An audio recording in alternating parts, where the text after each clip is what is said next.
Manny Machado is a free agent after the 2018 season, but the Orioles may try to trade him before then. Mitchell laid on Getty Images Lake Buena Vista, FLA. The trajectory of Manny Machado's Baltimore Orioles career has always appeared clear and obvious, almost from the day in August 2012 when the preternaturally talented kid with the big smile and the big bat showed up at Camden Yards to stay. The Orioles were never going to have much hope of signing their superstar to a long-term contract extension in recent years. They haven't even tried. Nor were the Orioles ever going to seriously consider trading their best player since Cal Ripken for a bunch of prospects, even when that looked like the smart play. Instead, they were destined to milk Machado for every ounce of his ability over the course of the 6 years before he would reach free agency after 2018, make one last ill-fated stab at resigning him, then him walk away. But something has changed this week, and it is enough to have sent the baseball industry into the sort of feeding frenzy that only accompanies the sudden and unexpected availability of a game-changing talent. The Orioles, for the first time, are talking and acting as if they are prepared to trade their 25-year-old franchise cornerstone one season before he hits free agency.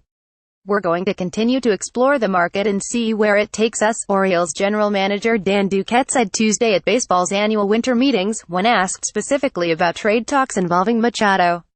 That may not like much of a statement of purpose, but it is a far cry from the Orioles' past stance in regards to Machado, which was essentially "we're not trading him, period." "Manny's an Oriole," Duquette said Tuesday when asked about the chances Machado is still with the team on opening day. "I really don't think we need to speculate about something like that.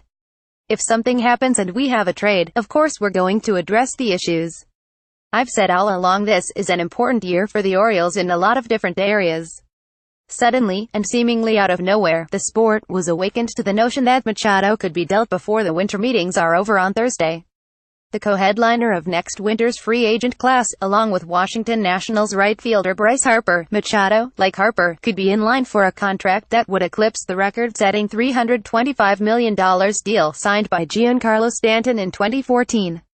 There was already speculation as to which uniform Machado would be wearing in 2019. Now, the same question can now be asked for 2018, with teams such as the Philadelphia Phillies, St. Louis Cardinals, Texas Rangers and even the division rival New York Yankees all expected to be in the mix. Major roadblocks still exist, beginning with the essential question of how much a team can be expected to give up for just one guaranteed year of Machado, but the switch in the Orioles' philosophy regarding him has energized the off-season talent market. Duquette, pressed Tuesday about what a trade of Machado would signal to the team's fans, refused to entertain talk of a rebuild in Baltimore. "We're going to try to put the best team on the field that we can put on the field and be as competitive as we can," he said. "That's what we've always done.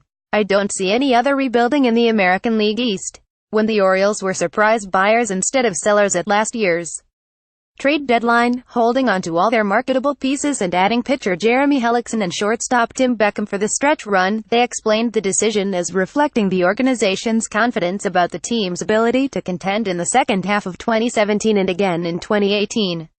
But clearly, circumstances have changed. For one thing, the Orioles collapsed during a 720 September to land themselves in the AL East cellar for the first time in 6 years, a sobering reality check for a franchise coming off 3 playoff appearances in the previous 5 years. For another, while the Boston Red Sox won a second straight AL East title, the Yankees re-emerged as an elite financial and competitive force in the division, turning a 208 September into a wild card slot and coming within one win of the World Series, then bolstering their roster by trading for Stanton, the reigning NL MVP, this week. Duquette lamented the Yankees' move, saying, "The rich got richer," and acknowledging the Orioles have to be very resourceful to combat the economic might of the Yankees and Red Sox. But the Orioles, it is clear, need 2 or maybe 3 solid starting pitchers to even begin to think about fielding a respectable team again, and they are not going to sign big-name free agents. They don't have the prospects to package in a trade and they aren't close to developing any homegrown impact starters. Trading Machado, at least in theory, could be their best, or only, path to making a major upgrade to their rotation. "The market's thin on pitching, because there's so many clubs looking for starting pitching," Duquette said. "So it's generally a good idea to know what the value of the market is for your team." The Orioles might have been better served arriving at such an awakening 5 months ago. Machado is now entering his final year before free agency, Duquette said. The team hasn't even broached the idea of a long-term extension over the past couple of years, as are teammates Zach Britton, Brad Brach and Adam Jones. As potential trade chips, the value of those assets is now perhaps half what they were in July, when contenders could have acquired those players for 2 postseason runs, instead of 1. If Machado were to be traded this winter, the Phillies are widely viewed as the likeliest landing spot. Team president Andy MacPhail and GM Matt Klentak were both in Baltimore when the Orioles drafted Machado with the 3rd overall pick in 2010. The Phillies are also in the latter stages of a tear-down rebuild that has them positioned to be major buyers in the coming years. The Cardinals, meanwhile, are motivated to land a big bet and are rich in Major League-ready prospects, but they were also moving toward a potential trade for Miami Marlins outfielder Marcell Ozuna. The bigger question is, why would a team give up good young players in a trade for 1 guaranteed year of Machado when they could wait another year, when, presumably, they would be closer to contention anyway, and sign him as a free agent without sacrificing talent? A team could always attempt to pull off a sign-and trade deal contingent upon reaching agreement with Machado on a long-term contract extension, but it is unlikely he would consider such an agreement when he is this close to free agency, and Duquette said such a scenario hasn't been discussed. There is perhaps some unquantifiable value in having Machado for a season before he hits free agency, in hopes the acclimation process helps sway him to stay, but not necessarily enough to justify trading away young, controllable assets.